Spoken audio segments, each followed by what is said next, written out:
ఆరాధనకు యోగ్యుడా నారాధనా నీకే ఆరాధనకు యోగ్యుడా నారాధనా నీకే తరతరములలో యుగయుగములలో తరతరములలో యుగయుగములలో నా స్తుతి నీకే ఆరాధనా నా స్తుతి నీకే ఆరాధనా హల్లెలూయా ఆరాధనా హల్లెలూయా నా యేసయ్యా హల్లెలూయా ఆరాధనా హల్లెలూయా నా యేసయ్యా ఆరాధనకు యోగ్యుడా నారాధనా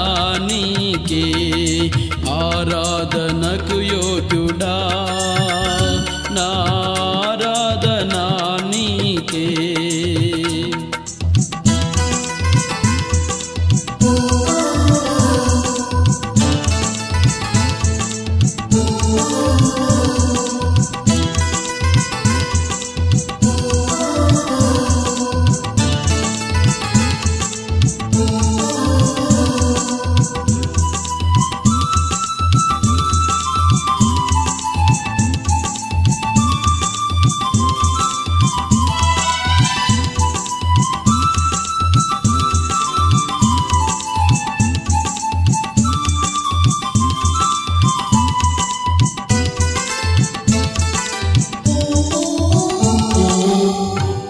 ఇశ్రాయేలును కాపాడువాడా కొనుకవు నీవు నిద్రపోవులే ఇశ్రాయేలును కాపాడువాడా కొనుకవు నీవు నిద్రపోవులే నిత్యము నీ ఆజ్ఞలు నాకు తోడుండునే నిత్యము నీ ఆజ్ఞలు నాకు తోడుండునే హల్లెలూయా ఆరాధనా హల్లెలూయా నా యేసయ్యా హల్లెలూయా ఆరాధనా హల్లెలూయా నా యేసయ్యా ఆరాధనకు యోగ్యుడా నారాధనా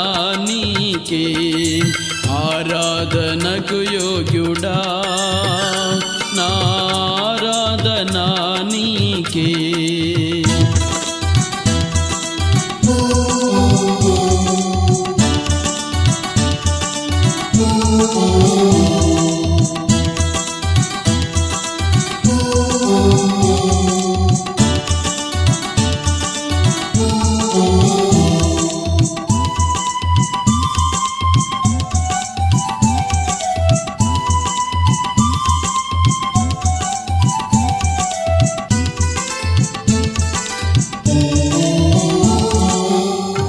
వెల్పులలోనే నీ వంటి వాడు ఎవరు లేరు నాకు ఇలలో వెల్పులలోనే నీ వంటి వాడు ఎవరు లేరు నాకు ఇలలో పూజనీయుడా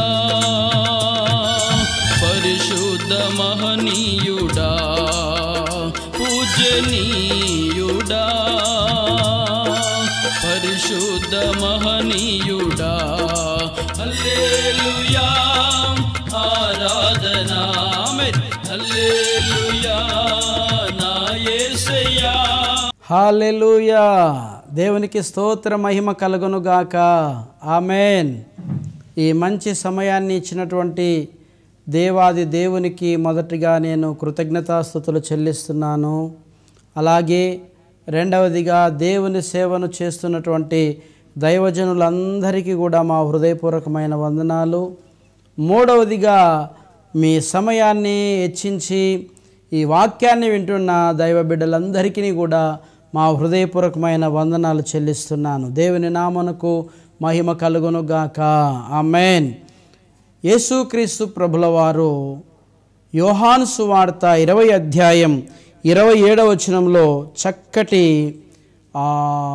హెచ్చరిక మాటను ప్రభువారు తన శిష్యుడైన తోమాతో చెప్తున్నారు. యోహాను సువార్త 20 అధ్యాయము 27వ వచనంలో అవిశ్వాసివి కాక విశ్వాసివై ఉండుమని దేవుడు హెచ్చరిస్తున్నాడు. ఎవరమైనా మనం అందరము కూడా ఒక హెచ్చరికను పాటించినప్పుడు మనం ప్రమాదాల నుండి తప్పించబడతాం. హెచ్చరికను గైకొనకపోతే ప్రమాదాలలో పడవలసిన అవసరతను ఏర్పడుతుంది. ప్రియ దేవుని బిడ్డలారా, యేసుక్రీస్తు ప్రభువారు సెలవిస్తున్న అద్భుతమైన మాట, హెచ్చరిక మాట ఏంటంటే అవిశ్వాసివి కాక విశ్వాసివై ఉండుము. అవిశ్వాసము ద్వారా కలిగే నష్టాలు అనేకంగా ఉన్నాయి. విశ్వాసం ద్వారా కలిగే లాభాలు, ప్రయోజనాలు అనేకంగా ఉన్నాయి బైబిల్ గ్రంథంలో. హెబ్రీ పత్రిక 11వ అధ్యాయము 6వ వచనంలో మనం చూస్తే విశ్వాసము లేకుండా దేవునికి ఇష్టుడై ఉండుట అసాధ్యము. చూసారా, విశ్వాసము లేకుండా దేవునికి ఇష్టుడై ఉండుట అసాధ్యమని వాక్యంలో వ్రాయబడి ఉన్నది. మరొక చోట రాయబడి ఉంది, క్రియలు లేని విశ్వాసం మృతము అని కూడా వ్రాయబడి ఉంది. మనం ఏ విధంగా ఉండాలి అంటే క్రియలు కలిగిన విశ్వాసము కలిగి ఉన్నప్పుడు దేవునికి మనము కూడా ఇష్టలమై ఉంటాము. విశ్వాసం అనేది గొప్ప అమూల్యమైనది. దేవుని నామమునకు స్తోత్రం కలుగునుగాక. విలువైనది విశ్వాసం. విశ్వాసము ద్వారా, అందుకనే కొలసీ పత్రిక 2వ అధ్యాయము 5వ వచనములో రాయబడిన మాట ఏంటంటే మీ స్థిర విశ్వాసమును చూసి ఆనందించుచున్నాను. అపోస్తలుడైన పౌలు గారు కొలసీ పత్రికలో 2వ అధ్యాయము 5వ వచనంలో చివరి లైన్లలో మనం చూస్తే క్రీస్తునందలి మీ స్థిర విశ్వాసమును చూసి ఆనందించుచున్నాను. మన స్థిర విశ్వాసాన్ని చూసి ప్రభు ఆనందించువాడై ఉన్నాడు. అలాగుననే ఇక్కడ రాయబడిన మాట ఏంటంటే 7వ వచనంలో కింది లైన్లలో మనం చూస్తే విశ్వాసమందు స్థిరపడుచు కృతజ్ఞతాస్తుతులు చెల్లించుట యందు విస్తరించుచు ఆయన యందుండి నడుచుకొనుడి. హల్లెలూయా. విశ్వాసమందు మనం స్థిరపరచబడాలి. అదే దేవుని వాక్యంలో మనం చూసినప్పుడు యేసు ప్రభువారు చాలా అద్భుతమైన సందేశాన్ని ప్రభువారు ఇస్తున్నారు. బైబిల్ గ్రంథంలో అనేక మంది, చాలామంది విశ్వాసము కలిగిన వారు గొప్ప ఆశీర్వాదాన్ని, మేలులను, స్వస్థతను, దీవెనను పొందుకున్నట్లుగా మనం చూస్తూ ఉన్నాం. బైబిల్ గ్రంథంలో విశ్వాసము ద్వారా కలిగే ప్రయోజనాలు చాలా ఉన్నాయి. కొన్నిటిని మనం తెలుసుకుందాం. ఒకటి, దేవుని వాక్యంలో మనం చూసినప్పుడు మార్కు సువార్త 5వ అధ్యాయం 34వ వచనములో విశ్వాసము ద్వారా మనకు స్వస్థత కలుగుతుంది. కుమారి, నీ విశ్వాసమే నిన్ను స్వస్థపరచును అంటాడు ప్రభువారు. ఇంకా దేవుని లేఖనాల్లో మనం చూసినప్పుడు అపోస్తుల కార్యములు 10వ అధ్యాయం 43వ వచనములో విశ్వాసము ద్వారా మనకు పాప క్షమాపణ దొరుకుతుంది. విశ్వాసము ఎంతో విలువైనది. విశ్వాసము ద్వారా రక్షణ కలుగును. మార్కు సువార్త 2వ అధ్యాయము 5వ వచనములో మనం చూడగలుగుతాం. మరొక చోట రాయబడి ఉంది యోహాను సువార్త 6వ అధ్యాయం 41వ వచనములో విశ్వాసము ద్వారా నిత్య జీవాన్ని మనం పొందుకుంటాం. యోహాను సువార్తలో మనం చూసినప్పుడు అద్భుతమైన సందేశము వ్రాయబడి ఉంది. 11వ అధ్యాయము 25, 26 వచనములో నా యందు విశ్వాసం ఉంచిన వాడు చనిపోయి బ్రతుకుతాడు, బ్రతికి నా యందు విశ్వాసం ఉంచిన వాడు ఎప్పటికీ చనిపోడు. ఆమేన్, హల్లెలూయా. కనుక విశ్వాసం అనేది ఎంతో ప్రయోజనాన్ని మన జీవితానికి కలగజేస్తుంది. తోమా గారితో ప్రభు అవిశ్వాసివై కాక విశ్వాసివై ఉండుము అన్నటువంటి హెచ్చరిక మాటను ఆయన జీవితంలో ఎంతగానో పనిచేసింది. ఆ హెచ్చరికను గైకొన్నాడు, విశ్వాసాన్ని తెచ్చుకున్నాడు, విశ్వాసాన్ని పొందుకున్నాడు. దేవుని ద్వారా పొందుకున్నవాడై భారతదేశానికి మొట్టమొదటిగా తోమా గారు దేవుని యొక్క సువార్తను తీసుకొని వచ్చి గొప్ప విశ్వాసంతో సేవ చేయగలిగినాడు. చెన్నై పరిసర ప్రాంతాల్లో, ఆయన కేరళ ప్రాంతాల్లో ఆయన అద్భుతమైన సేవను కొనసాగించాడు. గొప్ప విశ్వాసాన్ని ప్రజలకు చూపించాడు. మొట్టమొదటిగా సహోదరులు బ్రాహ్మణులను ప్రభు చింతకు నడిపించినాడు. దేవునికి స్తోత్రం కలుగును గాక.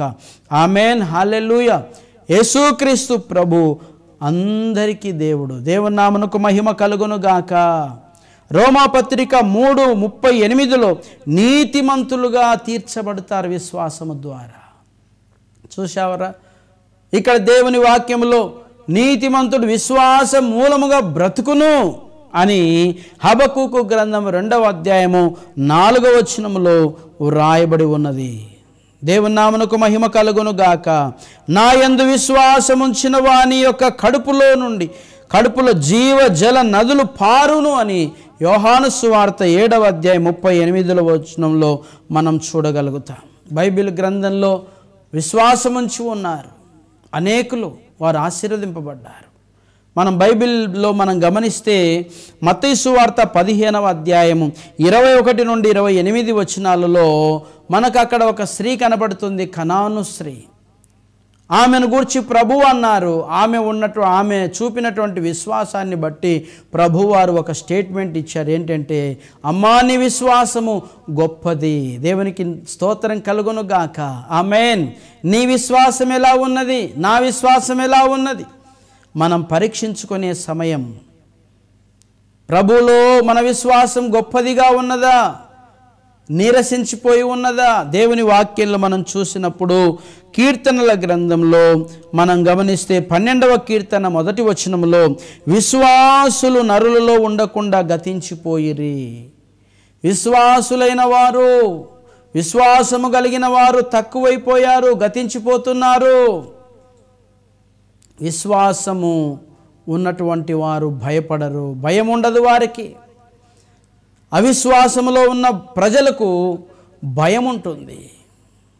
అల్ప విశ్వాసులారా, మత్తయి సువార్త 8వ అధ్యాయం 20వ వచనంలో యేసు ప్రభువారు అంటున్నారు, శిష్యులు భయపడుతున్నారు, అల్ప విశ్వాసులారా మీరెందుకు భయపడుతున్నారు?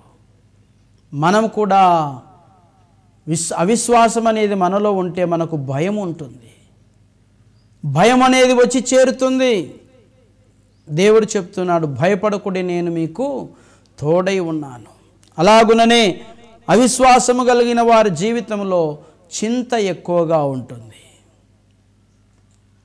తను భవిష్యత్తును గూర్చిన చింత, ఏమి తిందుమా, ఏమి త్రాగుదుమా, ఏమి ధరించుకుందుమా, ఎలా బ్రతుకుదుమా, మన కుటుంబం ఏ విధంగా ఆశీర్వదింపబడుతుంది, మనం ఎలా గట్టెక్కుతాము, ఈ అప్పులు ఎప్పుడు తీరిపోతాయి, ఈ సమస్యలు ఎప్పుడు తీరిపోతాయని బాధపడుతూ ఉంటారు, చింతిస్తూ ఉంటారు.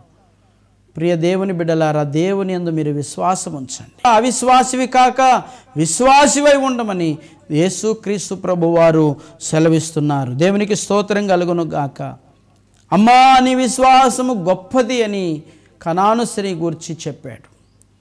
శతాధిపతి యొక్క విశ్వాసాన్ని ప్రభు చూసి ఆశ్చర్యపడ్డాడు. దేవునికి స్తోత్ర మహిమ కలుగును గాక. అట్టి భాగ్యం ప్రభు మనకు దయచేయును గాక. ఆమేన్.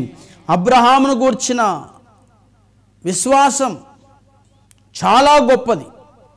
అబ్రహాములో ఉన్నటువంటి విశ్వాసం ఎంత గొప్పది అంటే, రోమాపత్రికలో 4వ అధ్యాయము 19వ వచనంలో అబ్రహాం గూర్చి వ్రాయబడిన మాట ఏంటంటే, విశ్వాసమందు బలహీనుడు కాక. ఆమేన్, హల్లెలూయా. విశ్వాసమందు బలహీనుడు కాలేదు అబ్రహాము.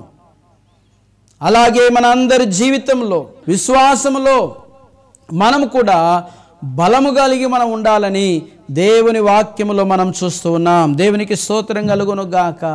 మనం కూడా విశ్వాసములో ఎప్పటికీ బలహీనులము కాకుండా అబ్రహాము వలె విశ్వాసములో బలము కలిగి మనం ఉండాలని దేవుని వాక్యంలో మనం చూస్తున్నాం. దేవునికి స్తోత్రం కలుగును గాక.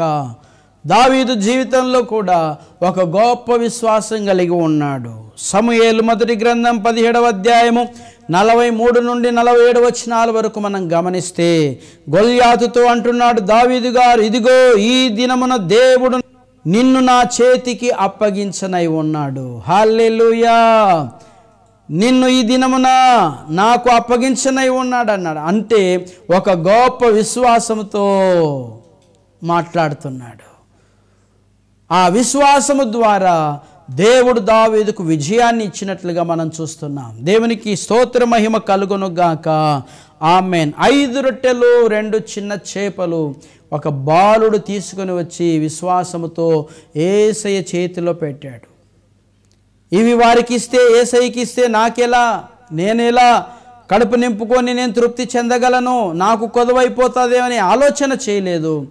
దేవునికి ఇస్తే దేవుడు నాకు సమృద్ధి ఇస్తాడన్నటువంటి విశ్వాసంతో ఆ బాలుడు 5 రొట్టెలు 2 చిన్న చేపలను ప్రభువారికి ఇచ్చారు. ఇచ్చినందుకు ఆ బాబుకు కొదువగా ఉన్నదా? దేవుడు ఆ బాబుకు సమృద్ధిని ఇచ్చినాడు. దేవునికి స్తోత్రం కలుగును గాక.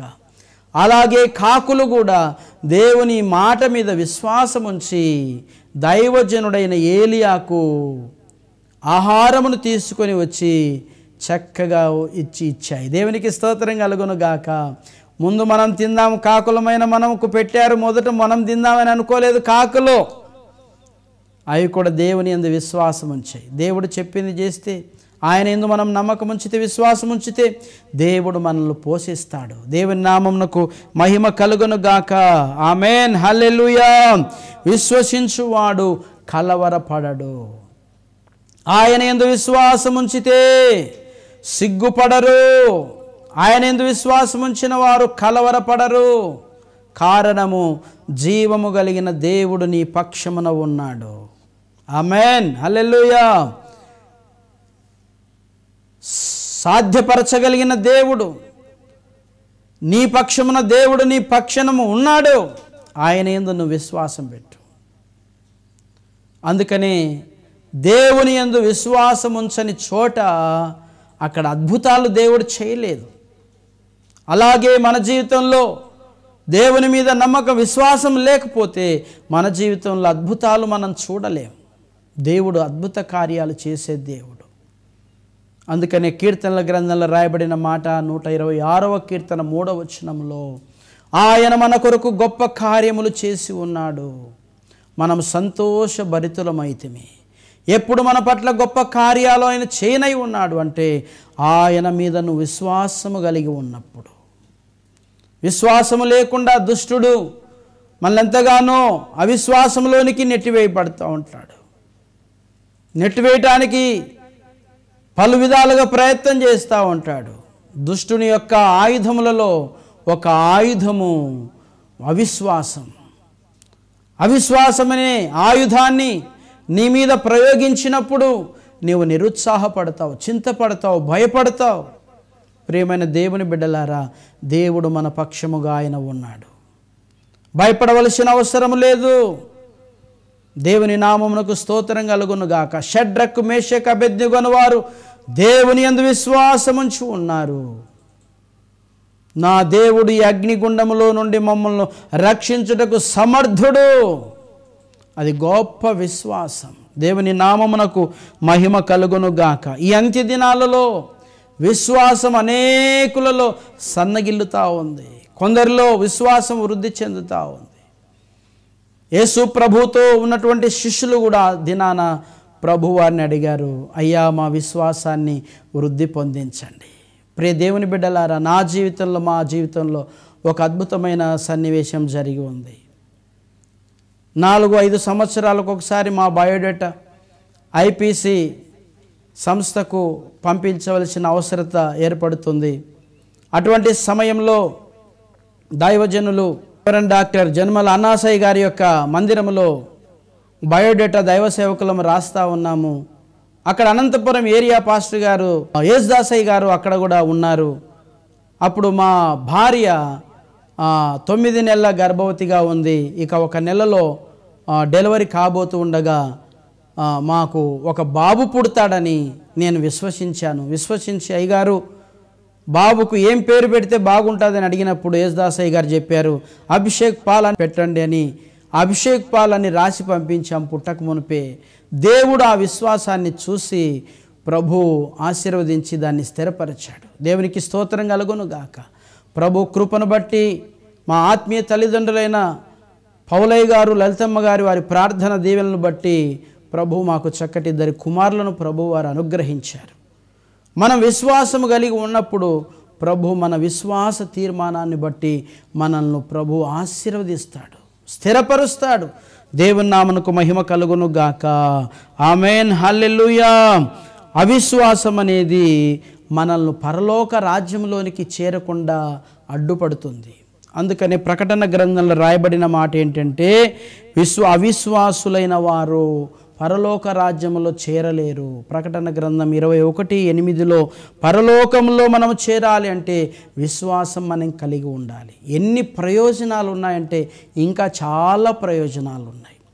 ప్రభువారు చెప్తున్నారు, అవిశ్వాసివై కాక విశ్వాసివై ఉండు. ఆ విశ్వాసమే నిన్ను నన్ను పరలోక రాజ్యానికి చేరుస్తుంది. నీ జీవితంలో నా జీవితంలో అద్భుతాలు ప్రభు ద్వారా మనం పొందుకుంటాం. అట్టి భాగ్యం ప్రభు మనకు దయచేయును గాక. Amen, amen, amen. ప్రార్థన. మహాగణుడా, మహోన్నతుడా, మహాపరిశుద్ధుడా, మీరు చెప్పినటువంటి హెచ్చరిక మాటను బట్టి కృతజ్ఞతా స్తోత్రాలు. మా జీవితంలో అవిశ్వాసం ఉన్నట్లయితే నాయన తీసివేసి గొప్ప విశ్వాసము దయచేయండి. మా విశ్వాసాన్ని వృద్ధిపరచమని ప్రార్థన చేస్తున్నా. విశ్వాసాన్ని వృద్ధిపరిచి శిష్యులైన వారిని అద్భుతంగా వాడుకున్నటువంటి గొప్ప తండ్రి, మీ పాదాలకు వందనాలు. ఈ చివరి దినాల్లో, అంత్య దినాల్లో మాకున్నటువంటి కొద్ది విశ్వాసాన్ని వృద్ధిపరిచి ఆశీర్వదించండి. విన్నటువంటి ప్రతి వారి హృదయంలో నూరంతలుగా ఫలింపచేయి. గొప్ప విశ్వాసం మాకు దయచేయి తండ్రి. ప్రతి కుటుంబంలో నెమ్మది, సమాధానం, స్వస్థత, దీవెన, ఆశీర్వాదం, ఫలింపు, అభివృద్ధి, మేలులు దయచేసి వర్ధిల్ల చేయమని యేసయ్య నామంలో ప్రార్థిస్తున్నాం మా పరమ తండ్రి. Amen, amen, amen.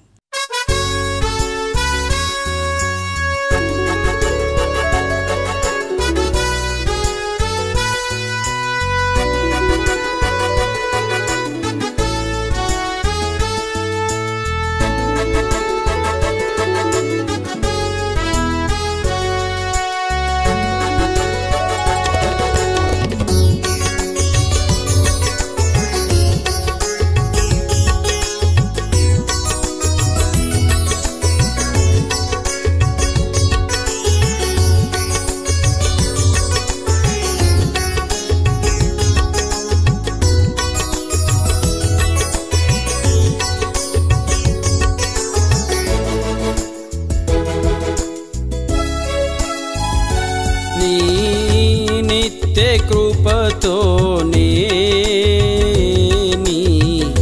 వాత్సల్యము చూపినావే, నీ శాశ్వత ప్రేమతో నీ ఆదరణ చూపినావే, నీ నిత్య కృపతో నీ వాత్సల్యము చూపినావే, నీ శాశ్వత ప్రేమతో నీ ఆదరణ చూపినావే. నీకే ఆరాధన, నీకే ఆరాధన, నీకే ఆరాధన యేసయ్యా. నీకే ఆరాధన, నీకే ఆరాధన, నీకే ఆరాధన యేసయ్యా.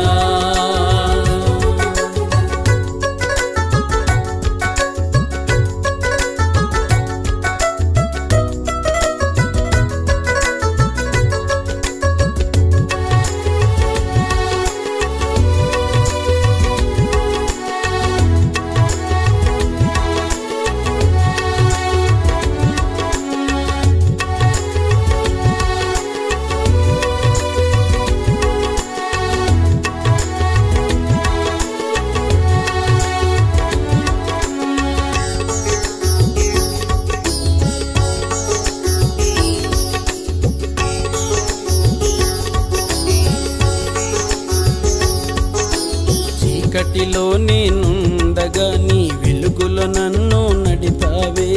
మరణములో నేనుండగా జీవము నాకు ఇచ్చావే.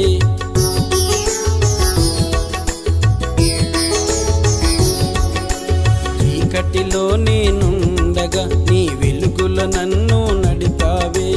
మరణములో నేనుండగా జీవము నాకు ఇచ్చావే. ఆశ్చర్యకరమైన వెలుగు నీవేనా, నిజమైన వెలుగు నీవే కదా. ఆశ్చర్యకరమైన వెలుగు నీవేనా, నిజమైన వెలుగు నీవే కదా. ఇహ పరములకు వెలుగు నీవే, నా తేజోమయుడవు నీవే కదా. ఇహ పరములకు వెలుగు